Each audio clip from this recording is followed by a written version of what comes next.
আজকে আলোচনা করতে যাচ্ছি ইংরেজি গ্রামারে একটি চমকপ্রদ টপিক, ন্যারেশন। ন্যারেশন শব্দের অর্থ হচ্ছে উক্তি। আচ্ছা, ন্যারেশন বলতে আমরা আসলে কি বুঝি? আমরা দৈনন্দিন জীবনে যে কথাগুলো বলে থাকি তার প্রত্যেকটিকেই এক একটি উক্তি।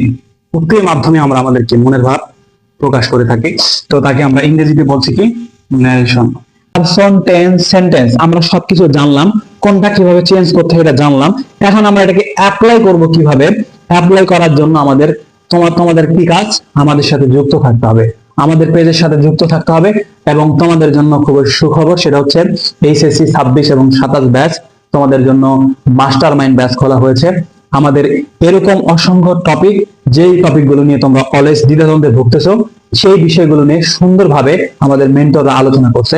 তার জন্য তোমাদের করণীয় হচ্ছে আমাদের এই কোর্সটিতে জয়েন করা, এবং এই কোর্সটিতে জয়েন করার মাধ্যমে তুমি এই ক্লাসগুলো সুন্দরভাবে বিস্তারিত ব্যাখ্যা সহ বিশ্লেষণ করতে পারবে। তো আমাদের অতি দ্রুত আমাদের কোর্সে যুক্ত হয়ে যাও এবং আমাদের এই ক্লাসগুলো যুক্ত হয়ে আমাদের এই ক্লাসগুলো সুন্দরভাবে উপভোগ করো, এবং ক্লাসের মাধ্যমে তোমাদের যত সমস্যা আছে সমস্যাগুলোকে সমাধান করো। সেজন্য তোমাদের অবশ্যই আমাদের মাস্টার মাইন্ড ব্যাচে জয়েন করতে হবে।